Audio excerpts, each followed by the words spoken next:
Hi everyone, welcome back to inradiology.com। तो आज हम इस वीडियो में बात करने वाले हैं पल्स सीक्वेंस टाइमिंग की कि देखते हैं कि एमआरआई में पल्स सीक्वेंस टाइमिंग का क्या रोल है।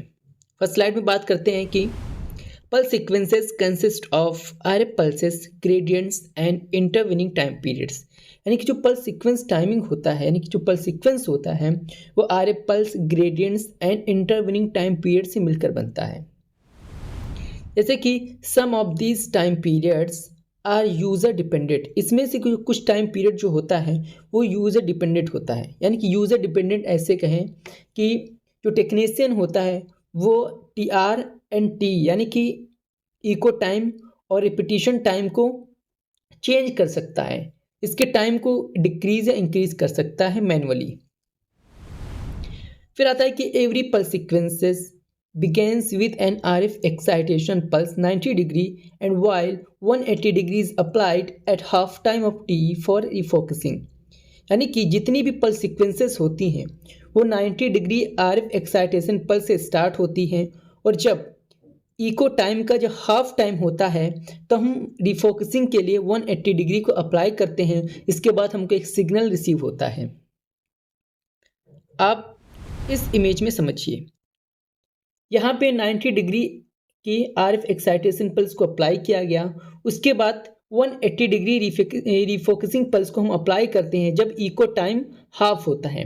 उसके बाद हमको एक सिग्नल मिलता है और इस सिग्नल को रिसीवर कॉइल में इंड्यूस कर लिया जाता है, यानी रिसीव कर लिया जाता है, जिससे हम इमेज क्रिएट करते हैं। अब हम बात करते हैं कि टीआर यानी टाइम ऑफ रिपीटिशन क्या होता है। कि the TR is the time from the application of one RF excitation pulse to the application of the next RF excitation pulse for each slice and is measured in millisecond pulse। यानी कि एक RF excitation pulse से दूसरी excitation pulse के बीच की दूरी यानी कि डिस्टेंस को हम रिपीटिशन टाइम कहते हैं। या इस तरह समझिए कि एक RF excitation pulse को अप्लाई करने के बाद एवरी स्लाइस के लिए जब हम दूसरी आरएफ एक्साइटेशन पल्स को अप्लाई करते हैं उसके बीच में जो टाइम होता है उसी को हम टाइम ऑफ रिपीटिशन कहते हैं। इसको हम मेजर करते हैं मिली सेकेंड में। फिर आता है कि the TR determines the amount of longitudinal relaxation that occurs between the end of one RF excitation pulse and application of the next. यानी कि जो टीआर होता है वो लॉन्गिट्यूडनल रिलैक्सेशन को के अमाउंट को डिटरमाइन करता है।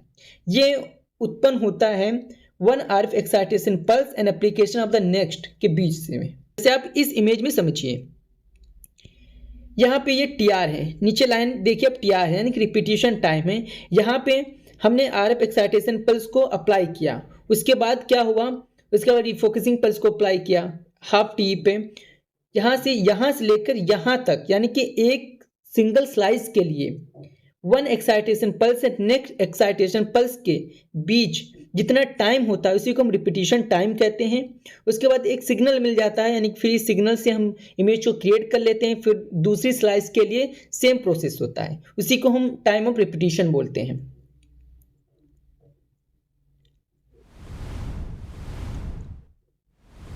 जैसे कि फिर आता है कि द टीआर दस determines the amount of teamer relaxation that has occurred when signal is rate. जब हमको सिग्नल रिसीव होता है उसको जब हम रेट करते हैं तो वो टीमर रिलैक्सेशन के अमाउंट को डिटरमाइन करता है रिपीटिशन टाइम। नेक्स्ट बात करते हैं हम टीई की, यानी कि टाइम ऑफ इको क्या है। अब देखते हैं कि टाइम ऑफ इको क्या होता है।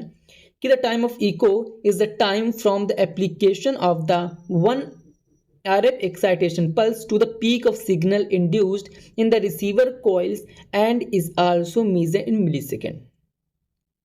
इसमें क्या होता है कि जब हम 90 डिग्री RF एक्साइटेशन पल्स को अप्लाई करते हैं उसके बाद हमको एक सिग्नल मिलता है, यानी कि पीक सिग्नल हाफ टी के बाद क्या करते हैं हम 180 डिग्री रिफोकसिंग पल्स को अप्लाई करते हैं। उसके बाद एक सिग्नल मिलता है और वह सिग्नल इंड्यूस हो जाता है रिसीवर कॉइल में।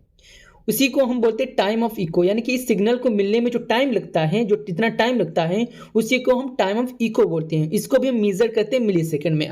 अब आप यहाँ पे देखिए इस इमेज में, यहाँ देखिए मैंने यानी कि 90 डिग्री एक्साइटेशन पल्स को अप्लाई किया।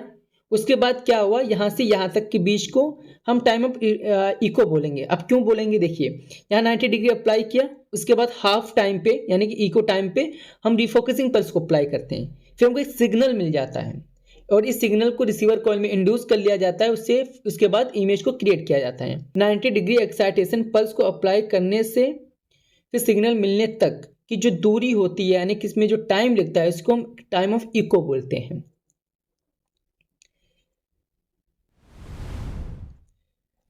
फिर the time determine how much decay of transverse magnetization occurs. अब ये जो टाइम होता है यानी कि इको जो टाइम होता है वो डिटरमाइंस करता है कि कितना डिके हुआ ट्रांसवर्स मैग्नेटाइजेशन को उत्पन्न होने में।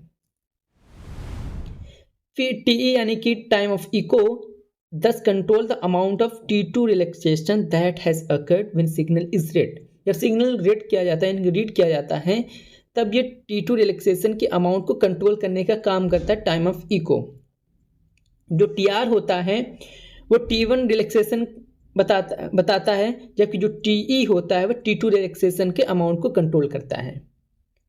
अब समझिए यह सिंपल सा कि TE और TR का रोल क्या है, क्या है, इसको रेडियोग्राफर मैनुअली चेंज कर सकता है, यानी कि इको टाइम को और इको टाइम या रिपीटिशन टाइम को वो इंक्रीज और डिक्रीज कर सकता है अपने अकॉर्डिंग।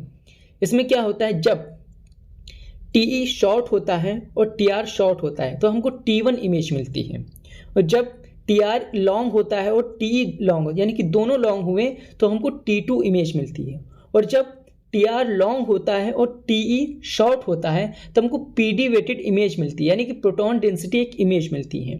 यही काम है TR और TE का।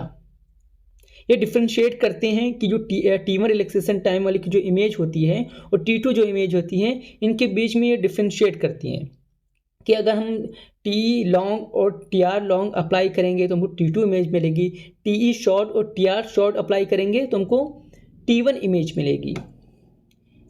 तो आई होप आपको समझ में आ गया होगा कि TE और TR में क्या डिफरेंस है और क्यों उसको बोलते हैं और इसका यूज़ क्या है।